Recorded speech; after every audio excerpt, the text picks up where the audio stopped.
Mr. Speaker, I rise in support of the motion. SG60 is a significant milestone for Singapore. After all, Singapore was not a nation of choice, but no choice. Our pioneers overcame the challenges of the day and built an exceptional, multicultural nation, one that we are proud of. Today, we stand at another important crossroads in history. As President and many members have said, the global order that Singapore has thrived in is changing. Geopolitical tensions and tariff wars are raising prices everywhere. These difficult economic conditions have led to a rising tide of individualism and me-first mentalities all around the world. The 2025 Edelman Trust Barometer reports that more than 6 in 10 global respondents feel a deep sense of grievance, that for someone to win, somebody else must lose. Each man for himself. Elsewhere, the 2024 Gallup World Poll reports significant drops in activities that put others before self. Volunteering, donating, helping strangers. There are also strong social forces that pull us apart. Social media, ironically, can drive a wedge between us because algorithms are designed to make us stay online longer by showing us more of what we want to see. And we end up being trapped in larger echo chambers and more polarized societies, as many members have pointed out. And we see a loss of social cohesions in many countries, fracturing societies from within. As a small, global, hyper-connected city, we will be subjected to the harshest of these pressures. Our unity will be tested in a changed world. We see weak signals. You heard some of these from PM. The share of Singaporeans who desire to help build a more caring society has dropped from 60% in 2019 to 42% in 2024, an almost 20 percentage point drop. What are we to do? Well, as the saying goes, amidst order, look for change, and amidst change, look for order. As we stand at SG60 in a changed world, we are pioneers once again. And we can learn from our pioneer and Merdeka generations as we forge our way forward in the changed world. Through conversations from when we first started the Pioneer Generation Office to more recent Project Citizens, our founding generation cited multiculturalism, boldness, and service to others before self as some of the shared values that made us exceptional. And underlying it, a sense of unity. Seniors who lived through the 1964 racial riots recounted how they shared food with neighbors, regardless of race, language, or religion. A reminder of the importance of our unity in a moment of darkness in our history. Mr. Deputy Speaker, I believe this unity is key if we are to stay exceptional in a changed world and be one of the very few places in this world where anybody can have a fair chance in life, regardless of where they start. This is something I believe strongly in. We need to do more to expand our common spaces, increase social mobility, and build a we-first society to strengthen our unity. Our pledge begins with a simple word: we. Our unity is founded on multiculturalism. We built our national identity on top of, not in place of, our individual diverse cultures. We are intentional in protecting and expanding this common space that we share as Singaporeans. Spaces where Singaporeans can come together, interact, and bond across social, economic, ability, and cultural divides, where we cultivate an inner curiosity to know more about one another.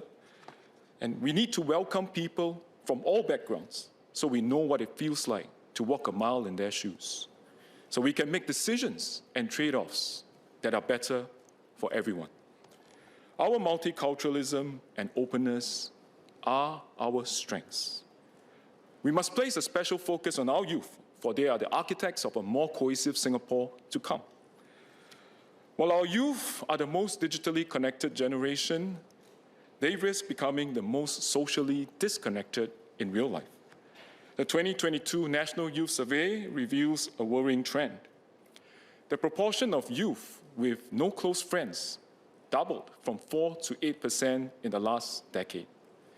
In other words, where we saw no more than one student in each classroom with no close friends, today we see 2 or 3. We need to tap on the universal language of sports, arts, and heritage to build bonds for our youth.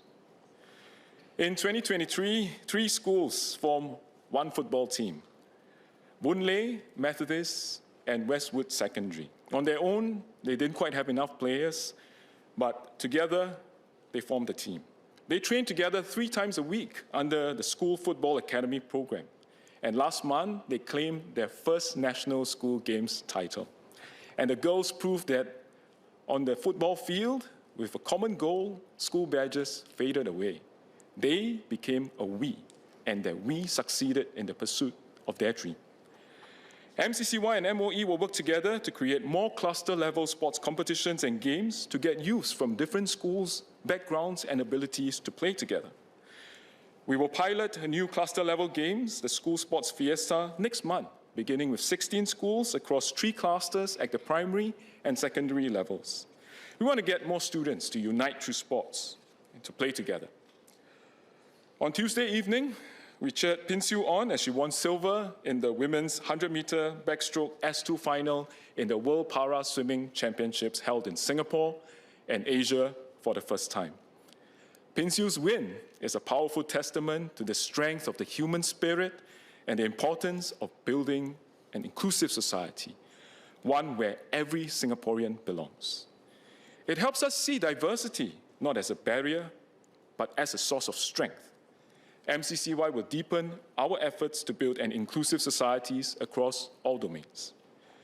We will also do more to make the arts another platform to unite young Singaporeans, especially in multicultural art forms. An example is the recent production of Tempest and Tranquility by Siong Ling Musical Association in collaboration with Young Artist Award recipient Nawaz Miraj Kar, who is a renowned tabla musician. Well, there was a perfect blend of Nanyin and Indian music and dance forms. I quote a review by Dr. Chang To Liang, a prominent music reviewer. Quote, "When two music coalesced in composer Ng Kang Kee's sensitive arrangements, it didn't matter which was Chinese and which was Indian. They simply became one in soul and spirit," end quote. And that is what we want our people to be, one in soul and spirit.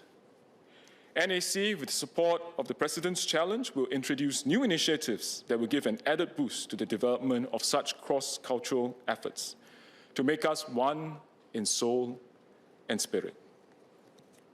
Mr. Deputy Speaker, Member Dennis Tan talked about the importance of arts in building our soul of our nation. I thank him for his affirmation, and that's why this government has increased the amount of arts housing and space available to our arts groups by more than 35% from 2010 to 2020. And we stand at almost 100,000 square meters of art housing to support our vibrant arts groups.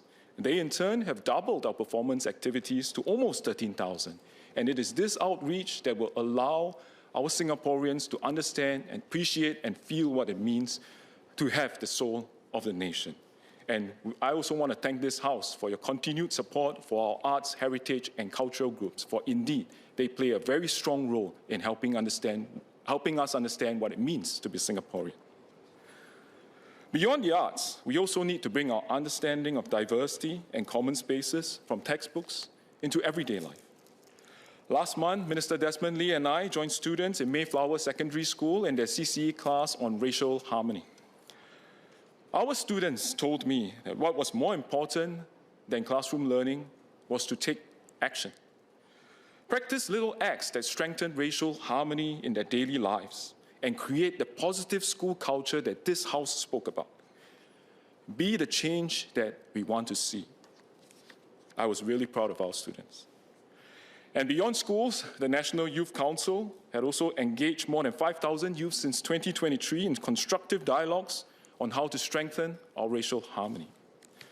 Looking ahead, we will create even more of these opportunities for conversations and social mixing among our youths to foster mutual understanding. Second, we must ensure that Singapore remains a place where everyone can succeed, regardless of where we start in life. This is what Singapore stands for. This is not an ideal. This is the story of Singaporeans, many seated in this house, myself included. We must do what we can to keep social mobility alive and help every Singaporean fulfill their fullest potential. That includes giving every Singaporean opportunities, uplifting individuals, and developing different pathways to success. Like Clarence Ching. A former normal academic student, Clarence and his friends felt that barriers, invisible ones such as lack of networks and opportunities, held back students from disadvantaged backgrounds. So what did he do? Well, Clarence founded Access Singapore. With just a handful of university volunteers, he knocked on the doors of schools and companies to initiate programs such as career guidance and industry attachments, because he believes that everyone should have a fair chance in life. And Access Singapore grew from a small volunteer group to an organization with over 150 staff, volunteers, and facilitators, uplifting 3,000 students from more than 30 schools. And MCCY will continue to work with Access Singapore on its mission to improve social mobility. Be the change that we want to see. And we need to broaden our definition of success. Our youths tell us that they want to redefine success and be empowered to chase their dreams, whether in the arts, sports, or other fields, and we will be there to support them. In Tampines, my resident Yazrul and his childhood friends started Sporting Tampines, a community football club with a big dream. They want to build a community anchored on a shared love for football.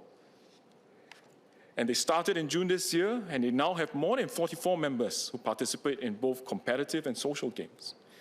They have made great strides as a new team, having played international friendly matches and also secured corporate sponsors.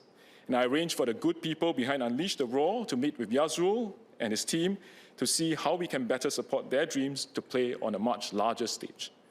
Who knows, one day you will see Welcome to Tampines on Netflix. Our youths are also breaking new ground in sports. This July, we saw 14-year-old diver Ainsley Kwang make history at the World Aquatics Championships as the first Singaporean to reach the world semifinals of the women's 10-meter dive. Despite having mild scoliosis, Ainsley overcame the odds and showed us that with belief and hard work, you can chase your dreams. We are supporting Ainsley through the Specs Potential program, which provides financial and other support to help her fulfill her dreams. Ainsley credits her success to the strong team behind her, the high-performance fraternity, her coaches, and most importantly, her family and friends. And this gives her the confidence to pursue her dreams. Well, but one question I got from Ainsley and other youths breaking new ground in sports, such as diving and chokeball, was why were they not recognized in the School Sports Colours Award when they represented Singapore, unlike their friends in swimming or track and field? It's a question that their parents and coaches and some of our members in this house have asked me as well. And since I'm in both MCCY and MOE, I thought we could do better to recognize our youths like Ainsley who are breaking new ground, taking the road less traveled, and chasing their dreams. Our officers worked hard, and from this year, we will more than double the number of sports eligible for the Singapore School Sports Colours Award. Students who represent Singapore in games like diving, chokeball, sports climbing, and 33 other additional sports will all now be eligible for the award. So Ainsley and Team Singapore divers and artistic swimmers who represented us at the recent World Aquatic Championships will all be recognized alongside our swimmers. And MOE will share more details on this in due course. And to member David Ho, not to worry, active SG credits for dual use facilities is also on my to-do list. But similarly in the arts, practitioners like Muhammad Muazzam, or Zam as we call him, are redefining the role of arts in community building. Zam believes that the future of Singapore's art scene lies in its ability to bring value to other sectors.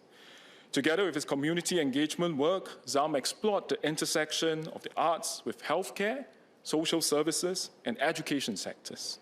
He recently founded Arts for Action, a community arts organization that expands on using the arts to build relationships and strengthen community bonds. With a scholarship from the National Arts Council, ZAM is pursuing a master's in gerontology at SUSS to further inclusive and age-affirming arts engagement in Singapore. So to all our young people, be bold, take the road less traveled, and chase your dreams. And we will be with you every step of the way. Finally, the need to build a We First culture based on a strong set of shared values that underpins what it means to be Singaporean. And to be clear, it does not mean that we abandon me. Building a strong We First culture means understanding that we and me are inextricably linked. That when me succeeds, it's often because it got a hand up from we. And in turn, me must also give back and contribute to we. At Woodlands Regional Library, I spoke to one of our Project Citizens participants, Mr. Dennis Tan, who was in primary school during the '64 racial riots.